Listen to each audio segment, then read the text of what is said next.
তোমাকে, অনেক শুভেচ্ছা। হ্যাঁ, নটি বিনোদিনী হয়ে ইতিহাসের পাতায় তোমার নামটা উঠে গেল, কি বলবে তুমি, কতটা আপ্লুত? না না, এটা প্রচুর, মানে ছোটো মুখে বড় কথার মতোই, কিন্তু হ্যাঁ অবশ্যই খুব ভালো লাগছে যে ইতিহাসের একটা অংশ হয়ে অবশ্যই কার না ভালো লাগে। কিন্তু এই যে ছবিটা আমি করতে পেরেছি, এটা একটা প্রায় 5 বছরের আমারও লড়াই ছিল। মানে আজকে সে 2019 থেকে আজকে 2025-এ দাঁড়িয়ে আছি আমি। তো প্রায় 5 বছর ধরে এই লড়াই। এই ছবিটা হবে কি হবে না, রুক্মিণী করবে কি করবে না, কিভাবে হবে, কে প্রডিউস করবে, তারপরে ফাইনালি সিনেমাটা কিভাবে প্রোডাকশন করা হবে, তারপরে সে রিলিজ হবে কি না, প্রচুর জিনিস। সিনেমা হওয়াটা পিছিয়েছে, প্রডিউস করা পিছিয়েছে, সিনেমার শুটিং পিছিয়েছে, সিনেমা রিলিজ পিছিয়ে, অনেক শত শত লড়াই করে আজকে এই দিনটা দেখা। সেই জন্য হয়তো প্রতিটা মুহূর্তে কোথাও না কোথাও আমি একটু ইমোশনাল হয়ে পড়ছি। আমি, আমার ডিরেক্টর, আমরা যখন নিচে অফিসে ঢুকি তখনও আমাদের চোখে জল, যে আমরা বিশ্বাস করতে পারছি না যে এই দিনটা আমরা দেখছি। কিন্তু এইটুকুই বলবো যে প্রচণ্ড সৎ মনে কাজটা করেছি, প্রতিবারই সেটা করার চেষ্টা করি। কিন্তু হয়তো বিনোদিনী এই মুহূর্তে দাঁড়িয়ে আমার এই 7 বছরের অভিনেত্রী হওয়ার এই পুরো জার্নিটায় সবথেকে স্পেশাল ফিল্ম বলা ভুল হবে না। আমার মনে হচ্ছে আজকে আমি রেডি হচ্ছিলাম, আমার টিম থেকে একজন বলল যে এই রুক্মিণী, তোমার নিজের 7 বছরের ক্যারিয়ার আর এই একটা ছবি বানাতে 5 বছর লেগে গেল। হ্যাঁ, মনে খুব সিম্পলি কথাটা বলে বেরিয়ে গেল, কিন্তু আমি না অবাক হয়ে তাকিয়ে থাকলাম যে সত্যি একটা নারী কেন্দ্রিক ছবি, একটা হিরোইনের পোস্টার, একটা হিরোইনের টাইটেলের নেম বিনোদিনী, একটা হিরোইন সেই রকমের বাজেটের, একটা হিরোর বাজেটের একটা ছবি করার যদি চেষ্টা বা আস্পর্ধটা দেখায়, তাকে 5 বছর লেগে যায় সেই ছবিটা বানাতে। মানে এটা তো অদ্ভুত একটা বিষয়। 2025-এ দাঁড়িয়ে এই কথাটাও ভাবতে হচ্ছে, কিন্তু এটা ভাবতে হয়েছে, এটা করতে হয়েছে, এই লড়াইটা লড়তে হয়েছে। কিন্তু এই মুহূর্তে দাঁড়িয়ে যদি আমি সবথেকে খুশি হই যে আমার 5 বছরের লড়াইটা অনেক ছোট এই 140 বছর লড়াইটার সামনে, যে কারণে আজকে স্টার থিয়েটার গিয়ে বিনোদিনী থিয়েটার হয়ে উঠেছে।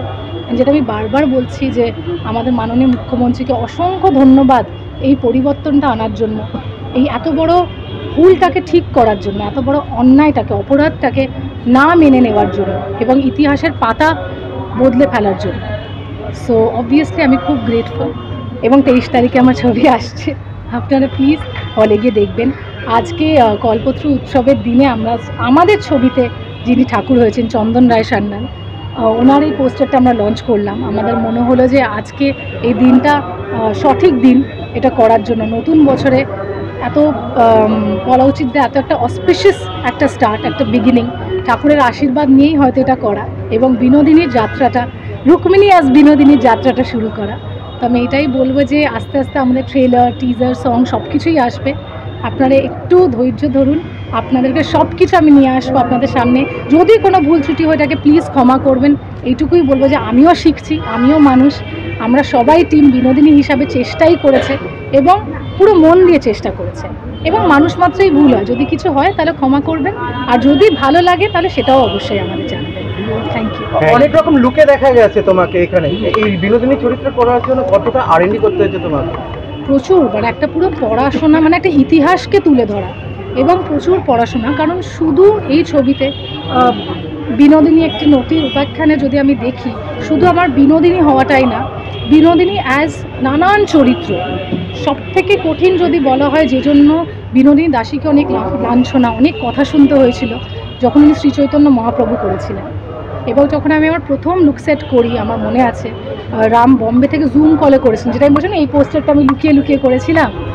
তো তখনও জুম কলে আমায় দেখছিল এবং বললো যে আমি বিনোদিনী হিসাবে আমি জানি সিংহাসনে বসে আছো, আমি চাই যে তোমাকে একটা রকম দেখতে লাগুক, শাড়ি টাড়ি করে, যেন আমরা সবসময় বিনোদিনীর যে লুকটা আমরা দেখে এসেছি।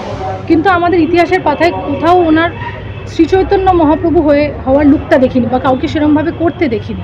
মানে বীণা দাশগুপ্তার স্টেজে ওটা আছে, কিন্তু বিনোদিনী দাসীর সেরকম কোনো লুক অরিজিনাল আমরা তো অ্যাটলিস্ট খুঁজে পাইনি। যদি কেউ থাকে প্লিজ আমাদের পাঠাবেন, আমরা অবশ্যই আপনাদের নাম দিয়ে সেটা পোস্ট করবো, আমরা চাইবো সেটা করতে।